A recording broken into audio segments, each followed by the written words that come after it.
Sagittarius, welcome to your early June 2022 General Tarot update. It's Raina here.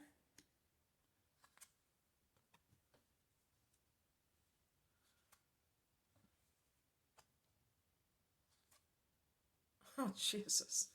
I think, a lot of you know I'm a Sag, or some of you. God, come on. Come on. Cards.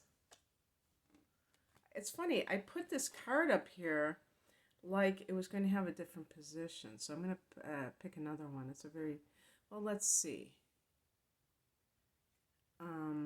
This would normally be the last card. Why did I put it up there? Okay, because I was doing this. Okay, I'm going to just leave it like that because that's usually how many cards I put up. But it's hopeful in one sense, and maybe some of you don't feel like this reading belongs to you, but I think in some cases you can apply it to your life in one way or the other. The heart of the matter is the Three of Swords. This is a card of feeling rejected, unwanted. If this is love related, it could be feeling like someone is rejecting you. And this is something that, this is not going to happen. This would have to be in your life right now. This could be even work related, where you feel like you're not appreciated. Somebody else got the promotion.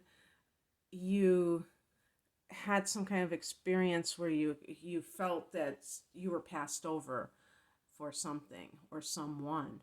And also a what do they call that? I can always say threesome, a lover's triangle. That can be the Three of Swords. But also, the Three of Swords, in a more positive sense, can be a clean break from something. Heart surgery, that's Three of Swords. But this is something that is currently in your reality that you're kind of coping with.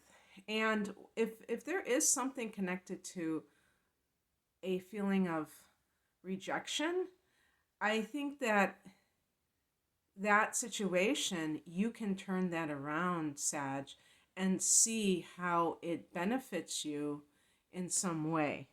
So what you thought of was something bad is actually a blessing in disguise. I realize that it's hard sometimes to really do that because we feel so much emotion around a situation. But if you get passed up for promotion, and then that makes you think about the where you're working altogether, and you realize, I'm not being treated the way I deserve to be treated, I'm not being shown the proper respect, then you're going to be more likely to leave. Getting a promotion somewhere where it's really not a pleasant environment, or other factors that make you question it, that's not really the answer either. So it can be something where you realize that it's a blessing in disguise. This really does seem to talk about, love matters, because we have the Lover's card. So perhaps you have fallen in love with somebody and you found out that they are also connected to someone else, and how does that feel? Or that they are going back, that they can't decide between you and someone else. I've said this before, like if I were in that situation, I actually wouldn't be in that situation, because my ego is too big to allow me to be with anybody who would be torn between me and another person. I would want someone that just is into me way more than that. And, at least I can admit it, that that my ego is big enough that I would be that way. But also the Lover's chart uh, card can be a choice. So with the Three of Swords, if you're having some kind of a dalliance with a third party, you may be like, how do I, what do I do about this? And maybe the clean break is what you need to do. Maybe you need to save your marriage or primary relationship. Maybe you have a good thing going, but you, for whatever reason, you're self-sabotaging, or you're feeling insecure, you're looking for more validation, these kinds of things. Um, you're having a hard time letting go of that to be able to make that choice. But you have to realize that you do have a choice. And the higher message is the Knight of Swords. Um, if this is a person that you're dealing with, this person may be in and out of your life. And what it's saying is, like, if let's say that you have a stable relationship with someone and this person is the other individual, you may see this person as very exciting, but that's because they're in and out of your life. If they were around every day, you would probably get a little bit bored after a while, simply because you're craving this excitement, but it's not necessarily a healthy one. You know, if you can't. I think, and personally speaking, I do feel that relationships should be stimulating to us, more than just physically stimulating, but they should be stimulating to us intellectually and, just spiritually. Um, but that doesn't mean that they have to be chaotic. And so you may be mistaking that drama for passion, and that and you can tell the difference, because when you're in a drama filled relationship, when you're in a chaotic relationship, you feel drained because you don't know what's going to happen next. So that's how you can really tell the difference, that it's a toxic relationship, and you can be able to um, make that choice. And maybe, like, if you have a choice between two people, maybe neither one of them is really right for you. I'm not saying, stay with the safe bet, stay with the person who isn't like this, because they may be, if you feel like you don't really have anything in common with the person that you've gotten together with, perhaps you made a wrong choice and you don't know what to do about it, because sometimes people, they want to have another relationship to fall back on, and that to me is has its own set of problems. I mean, dealing with what what is going on requires that you don't have that distraction all the time. But look at these cards. I have only 6 cards, and 4 of them are swords. So, and even the Lover's card is associated with Gemini. So I wonder if some of you are dealing with an literal Gemini. Swords cards are air signs. They can also be Aquarius and Libra. And even though Sag gets along famously with air signs, it doesn't mean you're going to be compatible with every single one of them. And the interesting thing is that they're supposed to be so detached, but sometimes there can be drama with anyone, regardless of what sign they are. And that's what swords can be: conflict, drama, strife. And this is in early July, so we're in Cancer season. Sag is a fire sign. Cancer is a water sign. So both of these signs, out of the signs of the zodiac, are very emotional, but in different ways. Sag is emotional about ideas and, not necessarily poor me when I was 10 years old, blah, blah, blah. Not the personal, what do they call that? Sob story. Sag usually is more like we've got to save the whales. We have to, do this. Like, our, you know, just these causes of yours. But we still just express things very passionately, even our personal things. And what is happening when this is Cancer season at the beginning of July is that the sun is in the eighth house. The eighth house is Scorpio's house. Okay, that's a water sign too, like Cancer and like Pisces.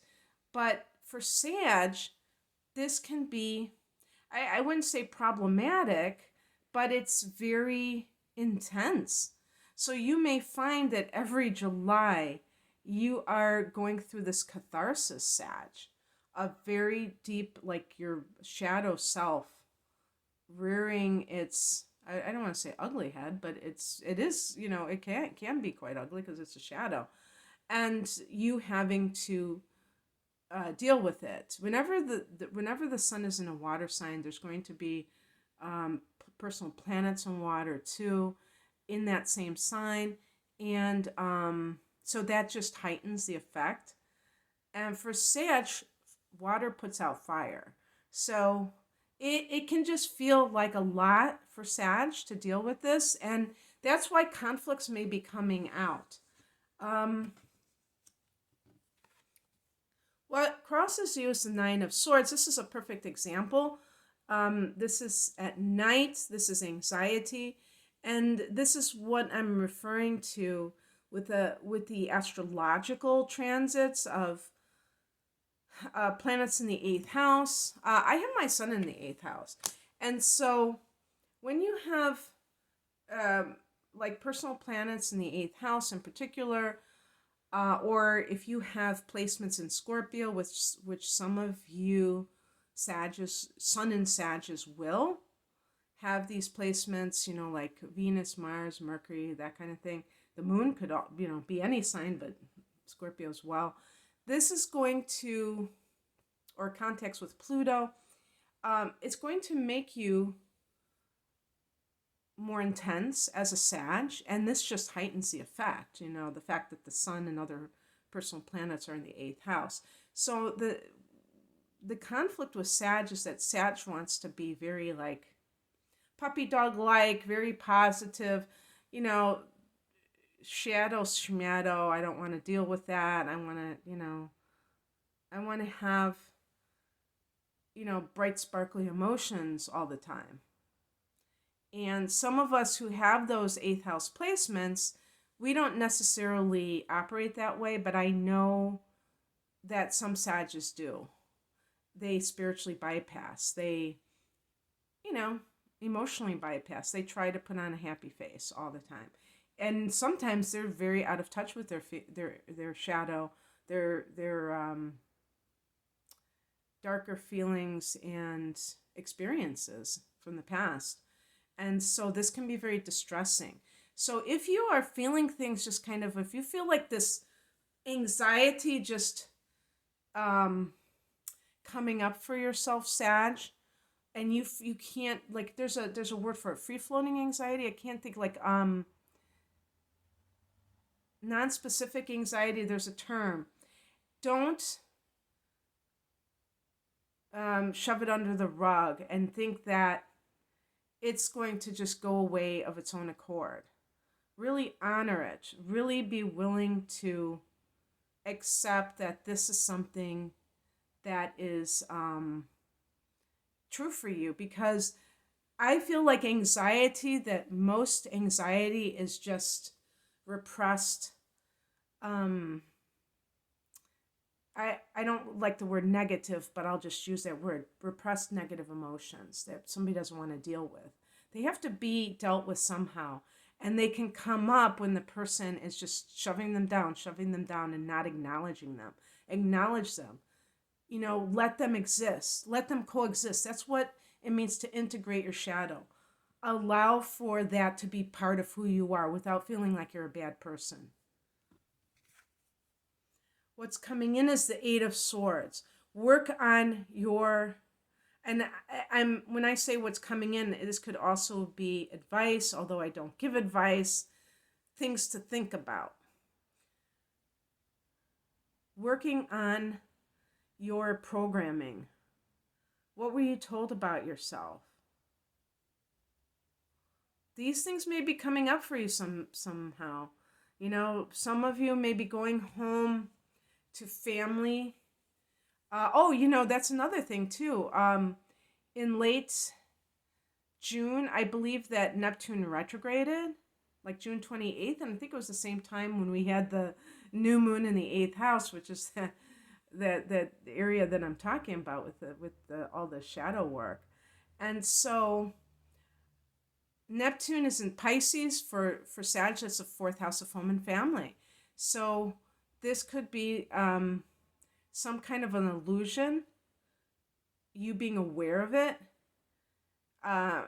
something that you have kind of happily lived in this deluded state where you're forced to face something, but it's for a good reason, because, and this could be your childhood as well. It's like this strips you of that false narrative so that you can see the truth about something. And it's important to see the truth in our life. It's important to, be able to acknowledge what really happened in a certain circumstance. So I feel like this is going to, part of this is the unraveling. And it's funny because that came into my mind, and I'm trying to be more, welcoming of intuitive hits instead of, my moon in Virgo analyzing. So I just had this idea of the unraveling because she's tied up, but she can untie herself. She's held captive of her own thoughts, and she needs to do it. And the outcome is the World card. This is the end of a cycle. And really, the 8th house is about transformation.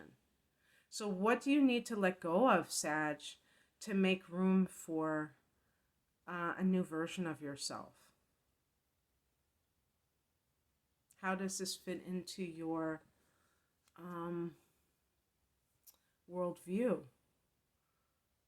And another thing too is this is a card of travel. So for some Sages, Sag rules the area of long distance travel.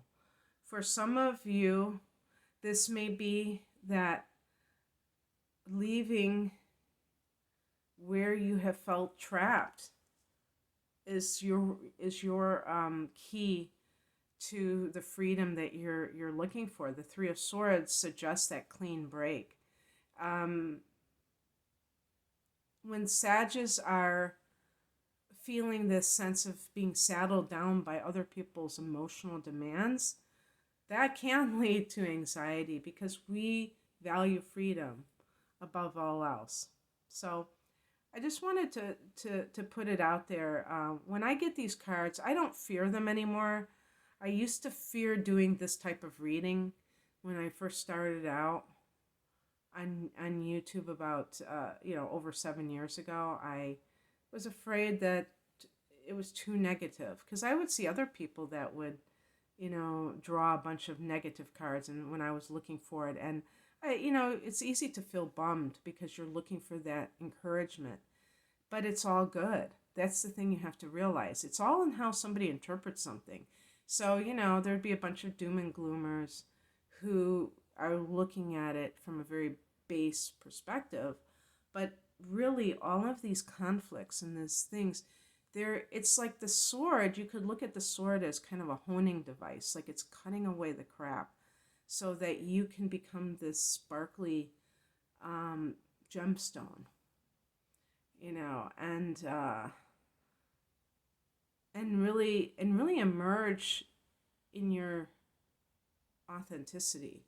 If you have felt, and this could be what's going on too, that you can't be who you are, then you have to use these types of situations to um, catapult you to the next level, is basically how I would see it. Okay, Sag, that's what I have for you. I hope that this resonated. If you would like a private reading, in case you can't tell, I'm primarily an astrologer, and I love using the tarot, especially for YouTube readings, but I also do it privately.